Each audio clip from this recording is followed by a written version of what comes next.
Welcome to the Over the Hump Podcast.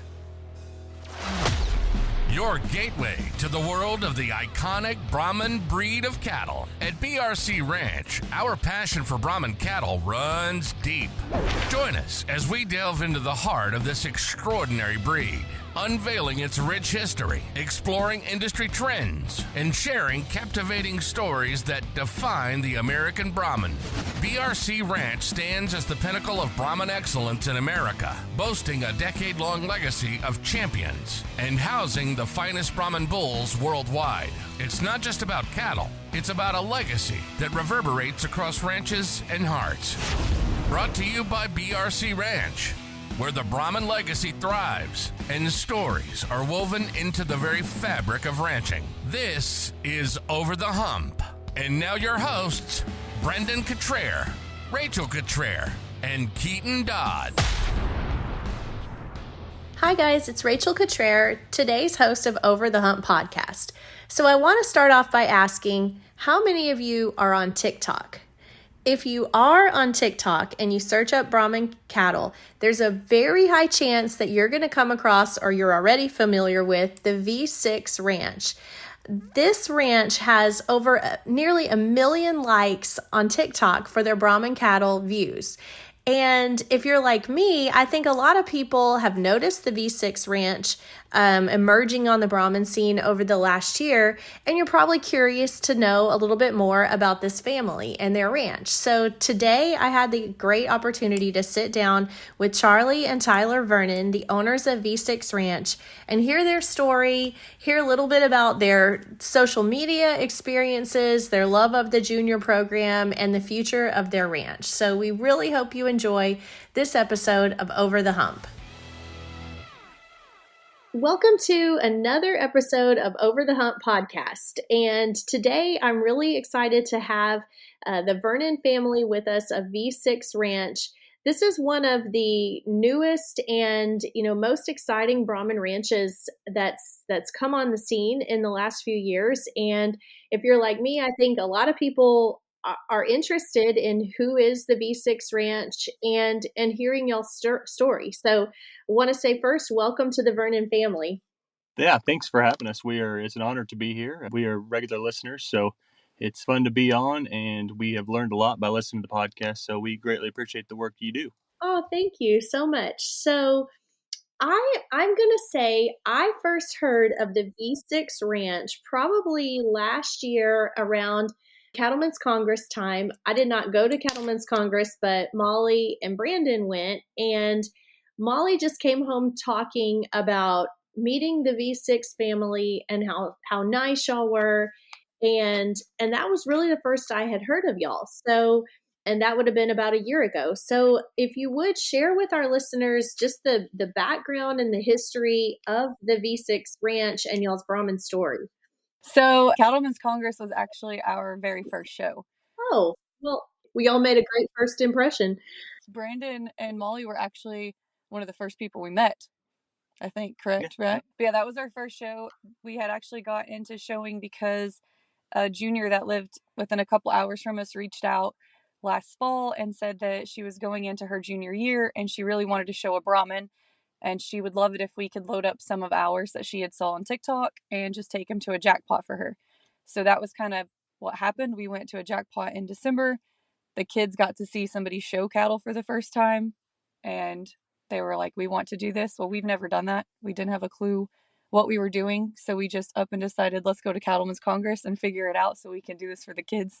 So we did the open show and we entered at like 11:59 p.m. on the last day to enter for Cattlemen's Congress. Oh, wow. Okay. So timeline wise, December 2023 would have been y'all's first official show? Yes, ma'am. Yep. And the kids not all the kids, the junior that came, she showed at that show. She showed our bulls. And I believe Brinley did showmanship, and Pickup Man, the one that Abby shows now, is actually the bull that Brinley drug in there. He had never even been on a halter. And she took him in, and then Abby did Pee Wee showmanship with that junior. So that was technically their first time in the ring. And then we did Cattlemen's Congress. The kids didn't show at that. Tyler just did the open show.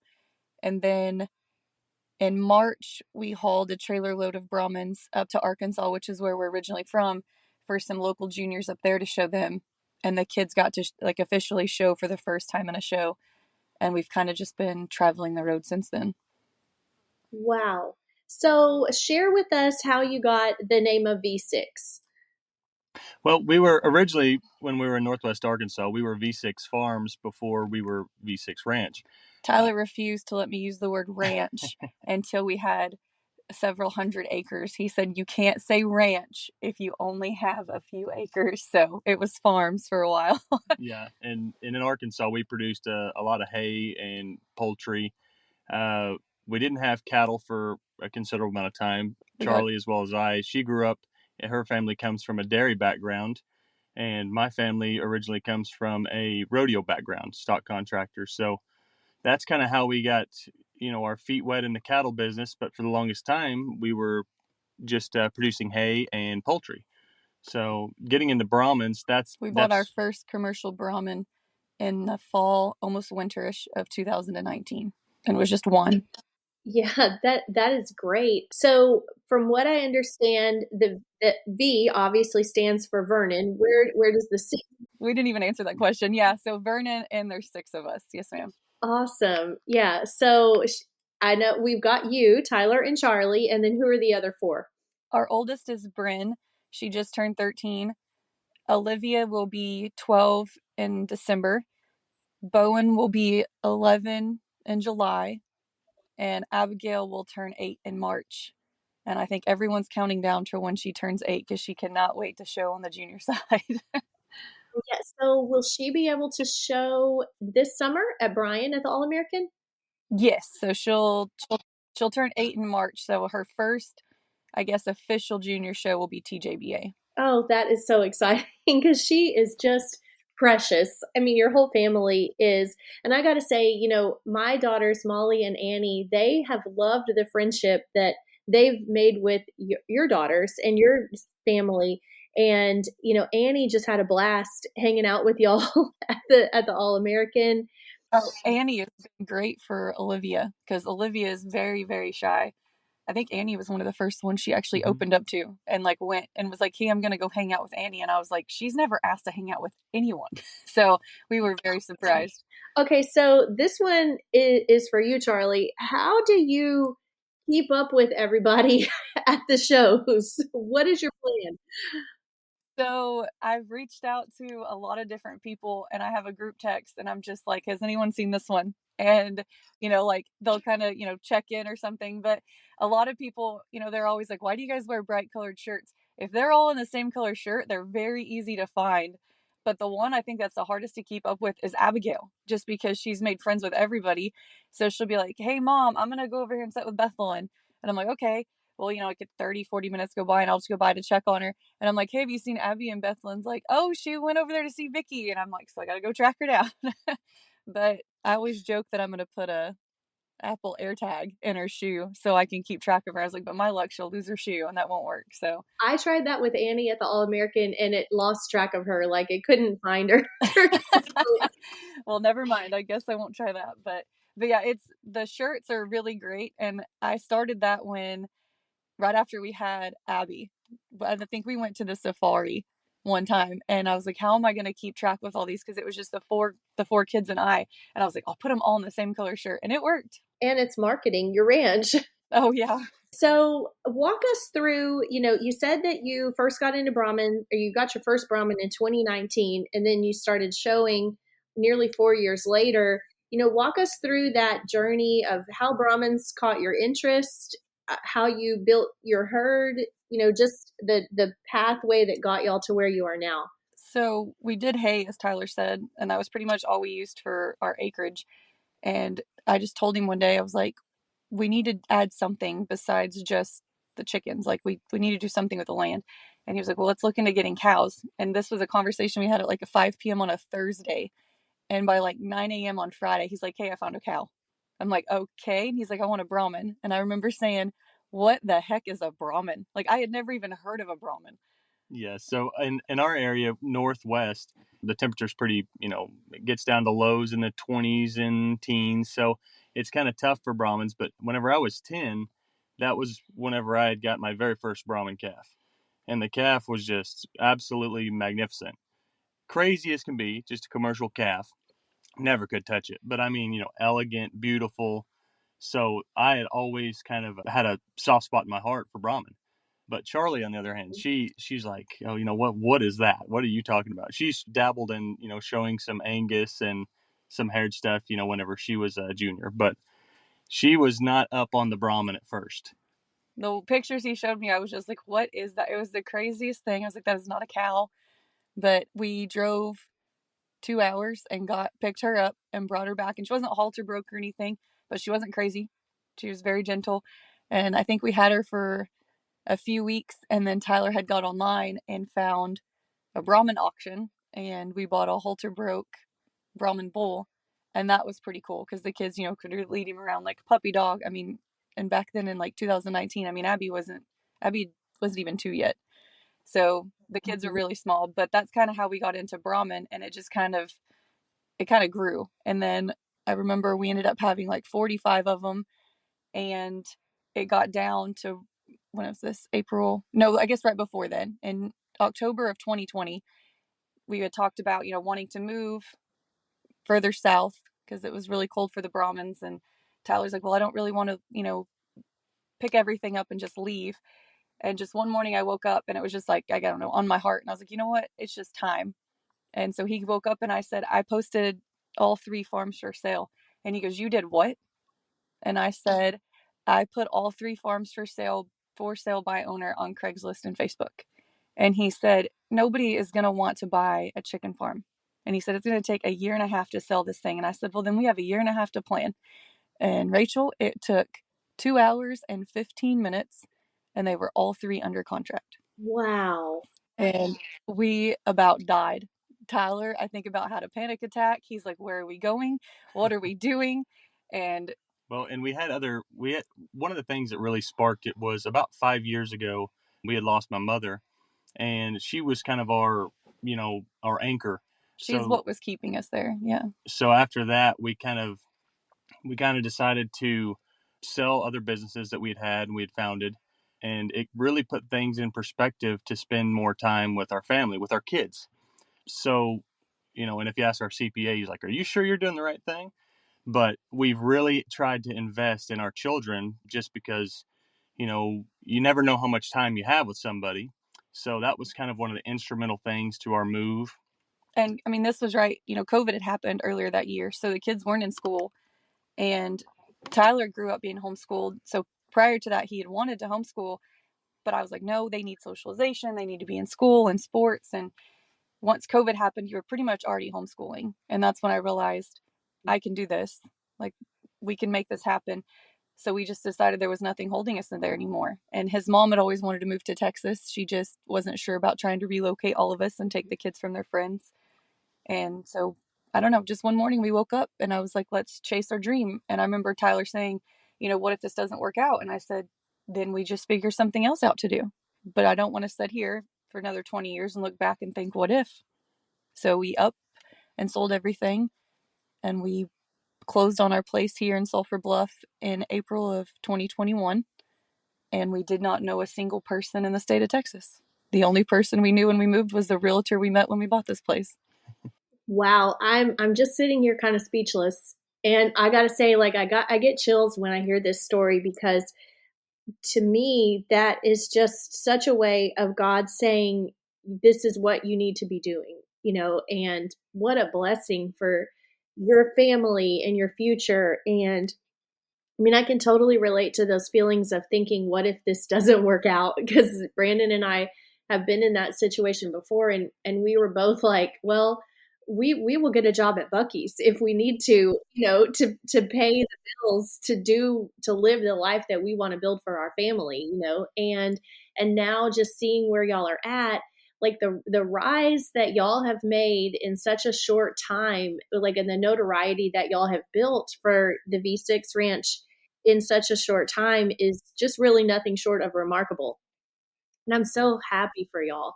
just to hear that story, and like think about how your kids, like 50 years from now, your kids will be so able to just brag to their kids about the risks that mom and dad took, to build y'all's family. I'm choked up because it's just amazing. Like, it's just a wonderful story. Wow. Well, Thank we you. thank you. Yeah, it's been, and honestly, it couldn't be done without Charlie and the kids. They were whole hog into it, meaning they put forth the effort and they work very hard for it, and that's kind of, so wrapping up the World Ramen Congress, we get emotional, because when we're still building, so we had bought a place that was essentially a vacation place and just had a perimeter fence, no barns, no cross fencing. So it is just us that are building this. I mean, so it's very good for I believe the psyche of the youth to see and to be able to produce something and see what you've built and the effort you put forth, and kind of the cherry on top, the reward at the end of the process, I think is something that is invaluable, particularly for the youth. The anywhere from 10 to 16 years old. It's something that will help them hopefully forever. We always tell the kids, like, as long as we can survive long enough to see this place become what we want it to become, like what our vision is, then we'll consider that golden. But I always tell them, I'm like, one of you better grow up and continue this on. Yeah, because I'm going to be upset if you are all like, nope, I'm going to go live in the suburbs.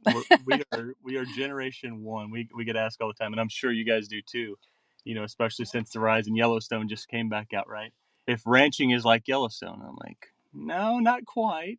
No, that's romanticized a lot. I love that, saying that you're generation one, because I think there's a misconception out there that you have to have been born into something or inherited a ranch to be successful. And, maybe that was true a decade ago or a couple decades ago, but that's not true now. And, ranches like you are proving that their agriculture is a wide open business for anybody who, is willing to work hard and raise a good product. And y'all just prove that. Thank you. Yeah, that's that kind of bleeds over into a lot of what we do with the kids and via social media. It's inspiring for us to try to help the juniors out. Agriculture at some point has is kind of become not cool, so we try to add a little bit of flair to it and humor to it, and honestly for us it kind of breaks up the monotony, and we kind of field a lot of questions from people wanting to get in, and we're still learning, so it is very very hard for us to answer some of the questions, but we try to seek out and be as accommodating as can be to people who just want to get into the Brahman business. I mean, that for us is something that we've invested heavily in. So we want this to succeed for all the juniors and all the youth, and hopefully it'll blossom and go from there.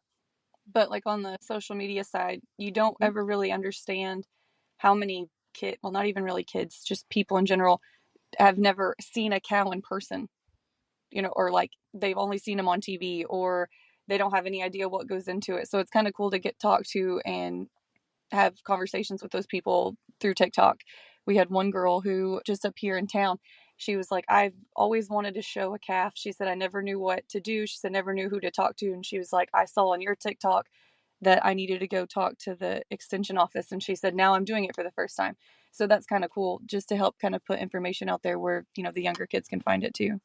Yeah, this is a great segue to talking about social media, because, in our connection with y'all, Molly met y'all at Cattlemen's Congress, and then the next thing she did was start following y'all on social media, and she loved all your content. And I just pulled up your TikTok right now, and y'all have 40,000 followers and nearly 1 million likes on your videos, which is insane. And just to put it in perspective, like my TikTok, I have maybe 10,000 followers. So you have 4 times the followers than me, and you have 10 times the number of likes than what BRC Ranch has. I mean, so you're killing it on TikTok. Did y'all set out intentionally to, make TikTok a platform, or did it just happen? Oh man. So it just happened, and you can scroll all the way back, and I don't remember exactly when I made it. I don't know if it was 2019 or 2020, but some of the first videos are absolutely horrendous. But it was just like I got it one day, and I used to blog a lot, like way back in like the early 2000s, and I was like, this is kind of cool. I can just make videos and just have fun. And Tyler was like, do not get a TikTok. And I was like, I'm going to do it. And it was kind of one of those things like, I'm going to do it just because you told me not to. And so I got it in the beginning, and it was just like just random videos of the cows and stuff. And then I don't really remember what set it off, but it was the move down here. And that's just kind of when I started documenting everything, like the driveway and like little improvements we did. And then it kind of turned into, we had went from like the 120 Brahmins we had when we moved down here, we added like, I don't know, 60 or 80 more. And I think that was the first video that kind of took off, is when we were unloading the new ones. And then I just kind of started posting, one or two a week. Now we usually post a couple a day. But I think some of the best videos in the beginning are the ones where Tyler's making an idiot out of himself. Like, people love those, and those are great. It happens regularly. But the one thing I can say, like, if you're going to do social media, you've got to have thick skin, which I do not. Things bother me a lot when the things that people say. But you'll post an awesome video, like we had one where we pulling a calf. I think we had to pull a calf, and I'd put the warning at the beginning, don't watch this if you're sensitive to this, whatever.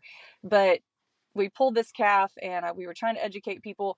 The amount of comments you will get about how horrible of a person you are for raising animals is absolutely insane. So if you're going to do social media, you need to have thicker skin than I do. You do, and it's tough for us to sometimes, you'll get just the sheer hatred, but a lot of times, people are just ignorant. They just don't know, what's going on. So, and there's, you're only getting so many characters to type out, a statement or a question. So a lot of times that context is not there. So we kind of try to take the approach of being patient and trying to educate people, or kind of ask, so what do you mean by that? And well, most of the time, sometimes after like 20 of the really negative comments, the 21st comment really gets to me, and I'm not as nice to them as I probably should have been. But the worst ones are the ones when they come after your kids. If there's anyone who understands the need for branding, it's a cattle rancher. For 25 years, Ranch House Designs have been crafting custom logos for ranches just like yours around the country. And there's nothing more important than the right logo for building your brand. A logo is the handshake your ranch needs to capture the attention of potential clients and customers. So, turn to Ranch House Designs to make the solid first impression your ranch deserves. Let's get branding your ranch today. Go online to ranchhousedesigns.com. Yeah, how do you handle the trolls? I mean, because we get them occasionally from time to time, but our following is not near as big as y'all's, so you probably have to deal with this a lot more frequently. Don't take advice from me on it, because like the mama bear, if it's my kids, I end up kind of going off on the person. If it's somebody just, making a blanket comment about people who raise cattle, that one we try to ignore most of them. But you'll usually get one where, he'll comment once and he won't stop. He'll comment again, and it'll just be like every video they'll have something. But you also have to take the good with the bad, because when you get those trolls, all it's doing is throwing your video into another algorithm. And the one video we have on there, I think it's like 1.9 million views on that one video. Most of that is from 2 trolls who just went off on the video, and they made me the most money I've ever made on TikTok because they just would not stop. But I mean, so you do have to take the good with the bad, but there is way more good though. I mean, I should say. Yeah, and I think that one of the best things, there's a sense of community. TikTok is still, they're getting pretty restricted right now. We've met a lot of people here recently, international people, and they'll show us like our videos there, and it'll be double or triple the likes and the views. Yeah. And it's kind of getting skewed. Facebook is really, really bad, especially about negativity on comments. I don't know if that's like an age demographic thing. I'm not sure. There's a lot more hate on Facebook than there is on TikTok. It is really, really brutal on Facebook, but we are monetized on both. We don't make very much money. We're lucky if we can buy a tote of feed every now and then with it. The biggest thing, though, I think, is you get a sense of community, because there will be other people that either showed calves or have cows, and they will kind of come to your defense, and they'll kind of try to help educate people. So I think that is one thing that is massive as well. Well, it's almost kind of like you have a TikTok family, because you'll Yeah. have, there's probably 30 or 40 people on there that I kind of feel like I know, just because they've commented and followed everything from like the last year. And if, I post a video where, or a comment or something, I'm like, oh, Abigail's going to go show here, or Brinley's going to do this, or, when I posted Olivia and Picket Man did good at the Junior World Brahman Congress, they were quicker to congratulate or check in on the kids than most people we know. Like that's kind of crazy that they've almost became like a TikTok family type thing. Yeah, that's awesome. I know recently one of your videos, it got the one of y'all dressed up as cows got shared by, was it Wrangler or some? Yeah, so it was first shared by Ariat. They had reached out, and then Wrangler, that was like right after we had posted it, and then Wrangler reached out not too long ago, and they said that somebody had submitted it for the best family video or something, asked if they could share it, and I had told him yes, and I never actually saw that they shared it. They didn't, tag us in it or anything, or at least it didn't pop up on our phone. And we had like 5 or 6 people, but Brandy Barnes was the first one. She called. I don't remember if she called or texted or if we saw her, but she was like, Abigail's Wrangler famous or something. So I had to go search out and find the video to see that they had actually shared it. But that was pretty cool. Oh yeah, that is. So that kind of leads me to the next question I have for y'all, because I love great marketing, and I have to say y'all's marketing is on point. From the branding, the kids all being dressed together. When I first saw y'all at the Boston Indicus International, I mean, your stalls are very nice with like your big vinyl banners and everything. So who is the brainchild behind the V6 marketing? This is actually the both of us. So Charlie, she's going to kill me for telling you this. Oh God. She was a beauty queen. So she was Miss Oklahoma. So she's got a lot of side of marketing that I don't have. Wait. Like in the beauty pageants? Yes. Oh my gosh. This needs to be on TikTok. So I was National American Miss Oklahoma in 2008, and through that, came some traveling and like getting to see new things. And I'm from a tiny, tiny town in Oklahoma, and I had never really traveled or done anything until then. So after the National American Miss pageant in California, I decided to actually move in with one of my best friends that I'd met, who was Miss Georgia that year. And so I went to school at the University of Georgia for a few years, and that my degree was in early childhood education with a minor in marketing, was what I wanted to do. But so she comes from that perspective. Whenever I was homeschooled from about 7th grade on, and I raced motorcycles, motocross. So I raced up to the professional level, and you had to send resumes in. This was kind of before, right at the digital age, when you actually, you could still pin an actual resume out, and it meant more than typing up an email.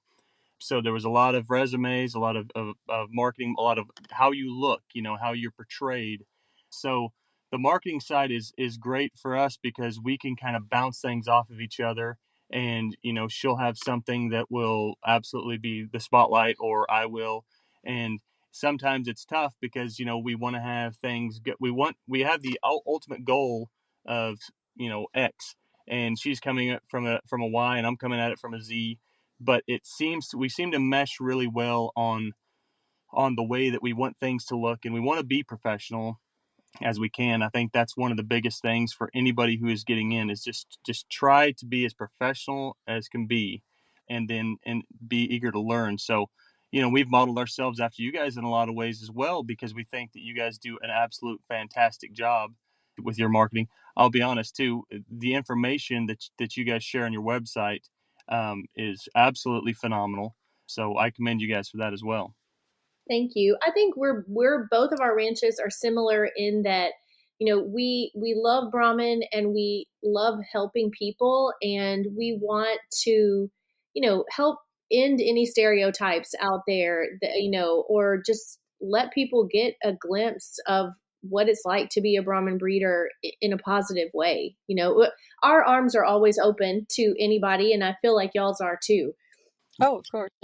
So what it of all the things that y'all do, what would y'all say you're the most passionate about in the Brahmin breed?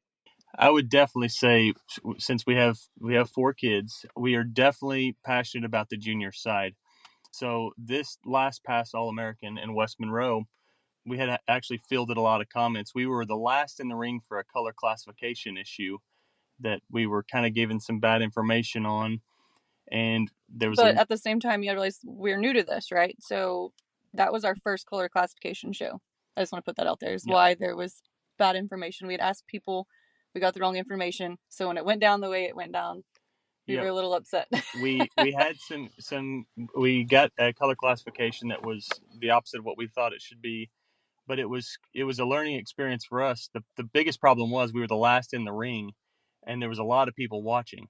Well, we didn't know that there was, a lot of, I think there was 52 other people, other kids, other juniors that had color classification issues as well. So we immediately started fielding a load of comments, and questions on how to appeal. We reached out to so many people there. I mean, I won't give names, but a lot of people, well-known people, asking, okay, how do I go about appealing this? And we kept getting told different answers. One person would say you have 30 days to appeal. The next person would say, oh, you have 10. Someone would say, oh, you can just make a phone call tomorrow. And it took forever. Well, it felt like forever. It took 2 days for us to find out that you literally only have 10 days and it has to be in writing. And there was so many kids and their parents, that kept coming up and like, how do we appeal? And it was hard because we wanted to give them answers and they were looking to us that like we should have them. And it was hard for us to find them. Like the information's just not easily acceptable. And when we did appeal, from what I understand, you have 10 days to appeal in writing and they have 30 days to write you back. Where we got upset was we did our appeal in the 10 days and we didn't hear anything in the 30 days. So our biggest thing on the junior side is just information. Like there needs to be information for all juniors and it needs to be easily accessible for everybody. You shouldn't have to feel like you're turning over a 10,000 pound rock to get an answer. And that's kind of what it felt like in the beginning for us. I can see how that, could be discouraging. And especially for a new breeder, you want to make it as easy as possible for our new breeders, to get in and thrive. How do y'all think we can fix that? How do you think the ABBA could fix that? I don't know, but if that would have been an open show, I would have walked away. We would have never shown again. We would have a whole lot of Hereford bulls going across Brahmin cattle.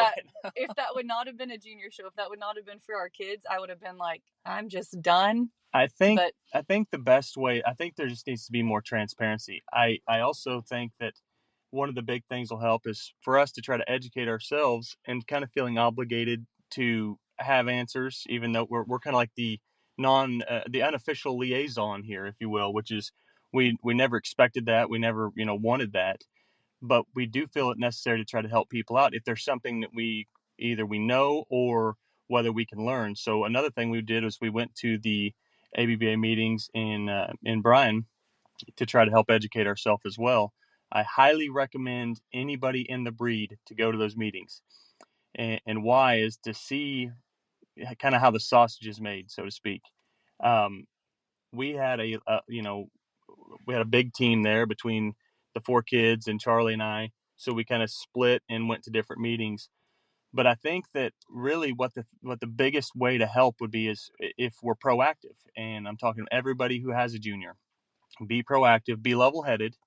It's easy to get emotional, but try to stay calm and realize that, you can, try to help or criticize without being, belligerent or disrespectful.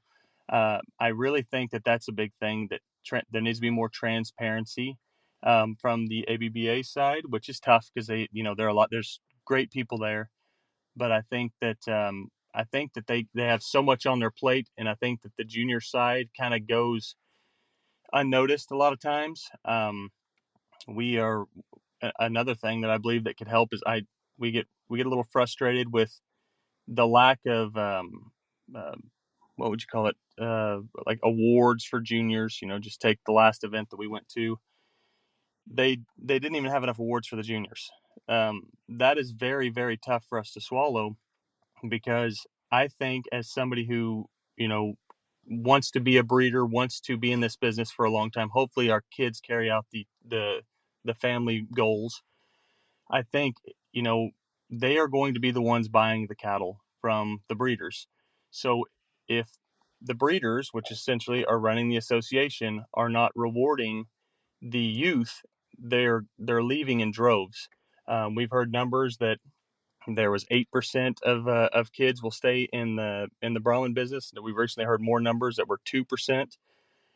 It terrifies me. That's a lot of kids and not staying in it. Yeah, it terrifies me that we are essentially um, kind of shooting ourselves in the foot, so to speak, on the future generation, not promoting them and not giving them rewards for their hard work, because a lot of these kids work very, very hard, and just to even show up and make the event. So I feel like we need to celebrate these kids a little bit more. And don't get me wrong, I don't come from it with the participation trophy thing, because we don't agree with that. We believe in earning your rewards and awards. But I think that's one big thing that we talk about all the time, that could be changed and would help the junior side. But on the communication side, or just putting information out there, just coming at it from an online aspect, the website just needs to be better. Absolutely. The ABBA website needs to be better. Maybe have a junior section, that's easy to find, where people can find most of the things they would like. But communication is lacking all the way around. I will say I have done that ABBA website. I don't do it now, but I did it 10 years ago. That was one of my first clients, and it's a booger bear. I mean, there's a lot of information you got to put there and find it, and where do you put it under what tab? It's a big job to do that. Oh yeah, I can't imagine trying to do one that big. I mean, I do our ranch website, which is primarily for our service dogs that we raise, but that's hard to find a place to put everything on there. But that's why I was saying, maybe they just need a separate website for junior side, something that's easy for juniors to understand or to find. Actually, a great idea. That's a wonderful idea, and a lot of major breeds do have that, a separate website just for the juniors. Now this question I have for y'all, just to kind of switch gears in a little different direction, and I don't know who wants to go first, but I would love just to hear y'all's general take or advice on husband and wife working, not just husband and wife working together, but husband, wife, and 4 kids working together on the farm, ranch every day. Because I know that's not easy. I know in my experience, me and Brandon work 2 hours a day together, and it can be hard. But how do y'all do it? What is your advice for other husband and wife teams or family teams? Ladies first. So we have a contract, and we both sign it every day, that we don't hold each other account, or we don't hold what we say against each other. No, I'm just kidding. We don't. We don't have that. I'm kidding. But we always joke, if we're going to go work cattle, I always tell the kids, I'm like, no, anything that is said when we are working cattle, we are all friends when we are done. But there's moments that we're all kind of frustrated with each other, and I'm just like, what are we doing in life? It is very tough. We come from the aspect of, we're still building our facilities, so it's we're still trying to build facilities while handling cattle, and while trying to travel to the shows. The biggest, I guess, advice I would give is to try not to, to have the ultimate goal in perspective, and to try to take take criticism from each other without taking it personal. You cannot take it personal, which we were fortunate enough. We had multiple businesses that we were always partners in, so we kind of grew from there. Now, we've done it for a while. Yeah. As our children have gotten older, and they start to get a little bit more, well, how would you say it? They like to talk a little bit more and like to kind of chirp a little bit more. It does become kind of tough. But I think that what we do is we sit down with the ultimate goal in mind. I was going to say, have your big goal, but then also have your little goals that get you to that. because you're not just going to wake up one day and like just be at your big goal. Like there's got to be steps. So just make sure that you're on the same path. Like you're both agreeing that, okay, so this is the next step, or like this is the next goal, and you got it all in order. And I think you have to celebrate the victories, the wins, no matter how small they seem. I remember when we first moved here, the first pasture we fenced, and we're going in about 50-acre pastures. Oh, The that was first one, huge. we've got about, I don't know, the first 300 yards of fence built. And that was absolutely the biggest thing that we ever won. I think Charlie's won accolades. I've won accolades in our own sports, but that was the biggest thing that had ever happened to me in my life. It's because you see something, the whole family participated in it. We can look, that fence will be there for long, long after that I'm gone. So I think you have to celebrate your victories and your wins, no matter how small they are. You have to keep that in mind. And I think that night after we did that, that was the night Abby was like, we have to go have a picnic out in the first pasture. And we did. So we ate dinner out in the first pasture that we got done. Yep. But I just celebrate the wins together, but just make sure you're like in agreement with how you want to get to your ultimate goal. But don't think that I'm saying that it's always easy, because there's always disagreements, especially when you have 4 kids and 3 of them are daughters. Oh, those girls all have opinions. And setting your ego aside is very hard, especially for men. We're very hard-headed. So it is very, very hard to kind of try to take the emotion out of it a lot of times. But if you can, just focus on the ultimate goal, you'll get there, and try not to have an ego, which is very, very tough for men, I know. Well, because we always have this thing where if we both have a difference of opinion or a different idea, like it's the man brain, woman brain. Mm-hmm. You both look at it from 2 different sides, so it's just trying to find the middle. Neither side is wrong. I mean, there's many ways to skin a cat. So the ultimate goal has to be the focus. Yeah, I love it.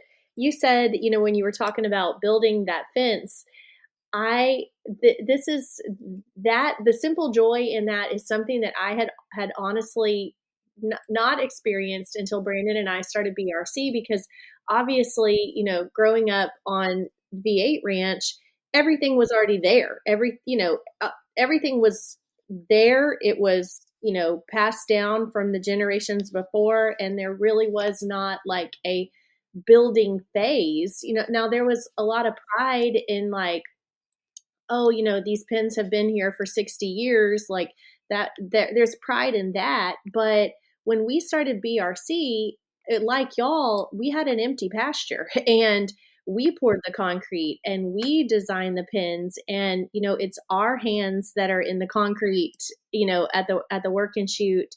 And a mentor of mine shared that with me, and he was like, you be proud that you built this. Like, you built these pens, you hung this gate, you did this. And it's a different level of pride that in knowing, you knowing what you did, and remembering the sweat that was coming off of your head and how tired your back was the next day.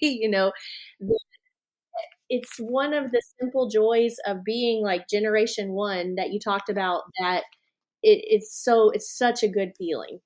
It definitely is. We say this to the kids all the time. It's the best, worst thing that we'll ever do. Yeah. Right. Because we're financially broke but happy.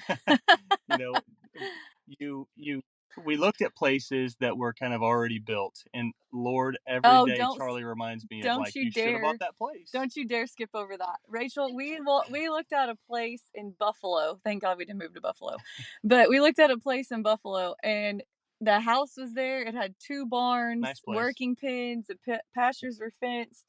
It was great, and the first thing Tyler, and it was the only house we found that could fit all of us, where nobody had the kids didn't have to share a bedroom. And the first thing Tyler says to me is, but what do I get to do? I'm like, you get to live life. Like, we don't have to build a fence or fix anything. But then we found this place. And at first, I was like, what are we doing? We're never going to get this finished. But this place is home. I mean, it might not ever be completely finished how we want it. Our kids will probably get to do that. But I think this is home. The struggle's good. I think don't get me wrong. Some days it feels really bad. But, the struggle mentally is great. And, it even, it goes hand in hand with the social media side, as well. because I think, you're struggling in life, you don't know what to do, you have to overcome that. That's why we're massive in agriculture. We love agriculture. We're big proponents. Um, it's problem solving. It's high level problem solving with your finances that are, at stake. I think that's another thing too that correlates with the social media side is a lot of things from social media. Um, the kids aren't used to it, so our kids don't have social media. They are on ours. We let them see some of the stuff on ours, but we also are firm believers in preparing our children for the road and not the road for our children. So our children are aware of some of the blowback that we get, and we try to explain and rationalize, to the farm, the ranch creates the physical toughness, but the mental toughness that's a whole nother side. And I mean, let's face it, we didn't have to grow up with social media, right?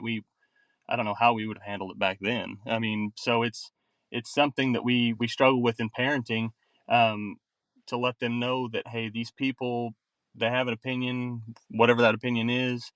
But you got to keep focused, mission focused, and you have, your work here and your dedication pays off in the long run. Yeah, that is great. I love it.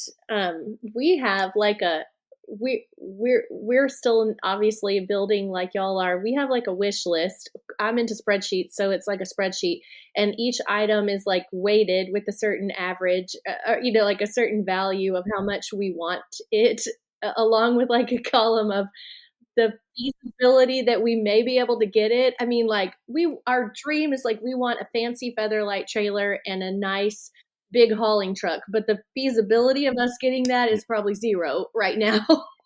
But we look at the wish list, probably once a quarter, and we're like, is there anything we can try to do or knock off or save for, and it's a good way to teach your kids about life and finances. Oh yeah. Like if we could, you talking about wanting like the big truck, if we could get Uber to deliver out here and I wouldn't have to go get groceries, I'd just sell both trucks and get one as long as we don't have to have a daily driver. Yeah. Yes. This trip to Bryan was well, I guess it's the second, but it's the second time we both drove trucks, and I'm usually the passenger princess. And let me tell you, it was very hard driving back on zero sleep.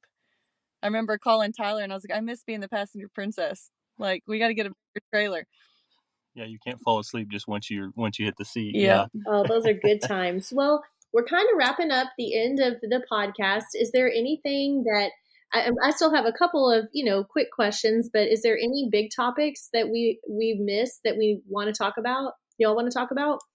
I don't know. I don't think so. I think I mean, like I said, our biggest thing was the juniors. We covered that. I think that and getting these people proactively involved in the association, I think that is paramount to success for everybody. The rising tide floats all boats analogy.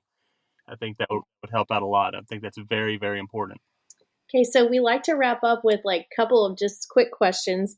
And so the first one is, do y'all have any pet peeves in the Brahmin business? How much time you got? You said these are going to be quick questions. It's an open-ended question. Oh, man. What, do you have one off the top of your head?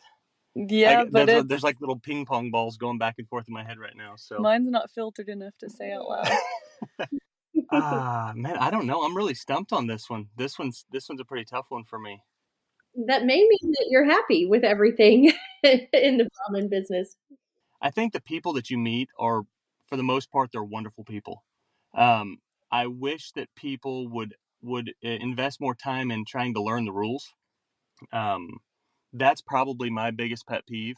We get approached all the time, particularly with Abby on the open side. So she's shows open because she's too young. She's still 7 and not 8, and we get approached all the time. And, it's like, oh, she can't show the open side. Yeah, like, we've even went as far as like getting protested at a show. Yeah, because she was going to show, and that kind of caused a stink. And I was like, she's been doing this for months. Like, there's not a rule that says she cannot. And so that kind of bothered me because it was from somebody who should have known the rules. Was just trying to get her not to be able to show. I think the other thing that I guess I kind of get a little upset about is when I don't know how to say it.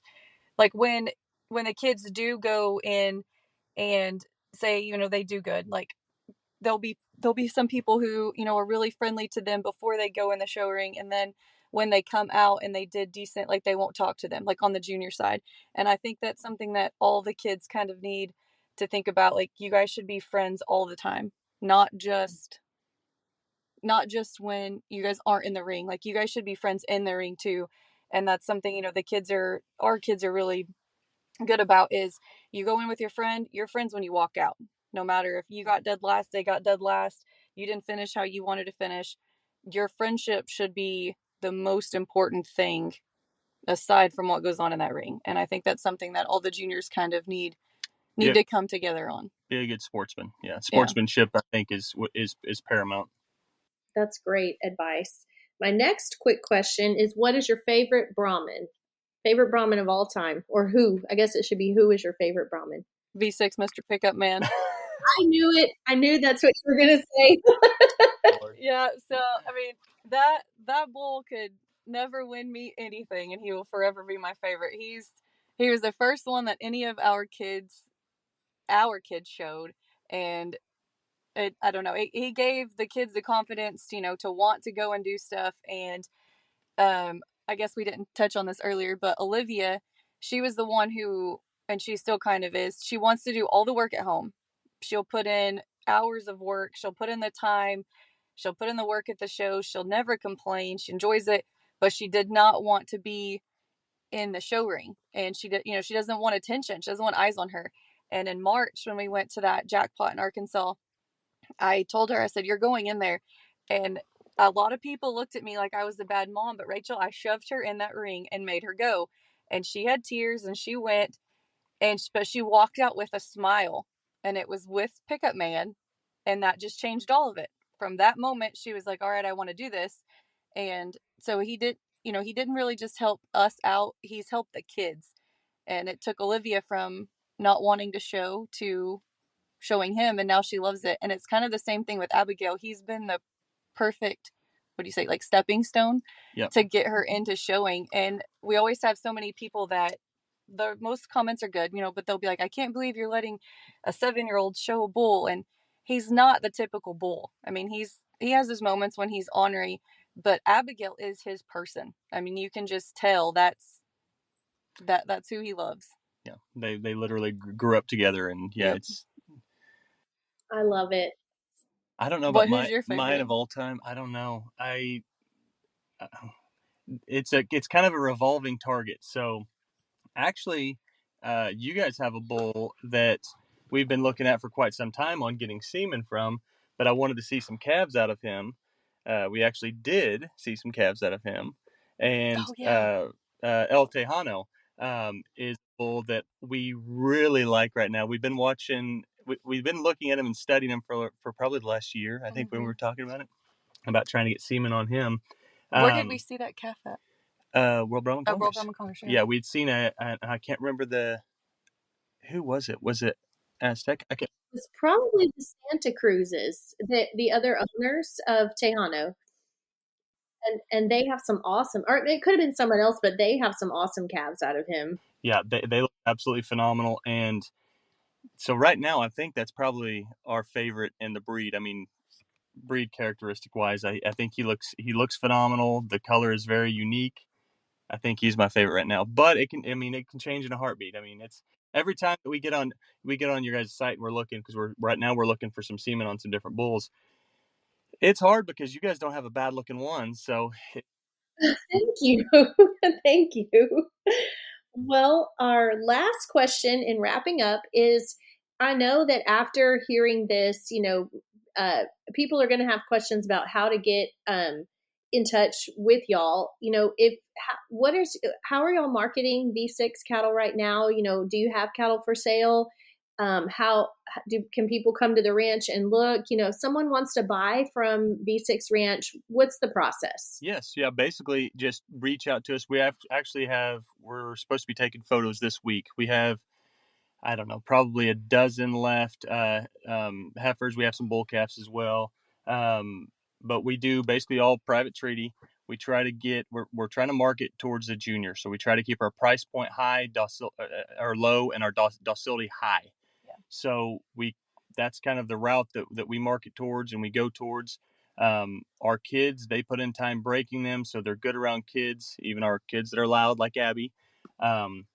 So you can reach out to us, whether it be Facebook or TikTok or you can call or text me. Yeah, call, text, email, the V6Ranch at gmail.com, and we'll have some pictures put up of them probably within the next 7 or 8 days. That is one of the big avenues. We also do service dogs and working Aussies.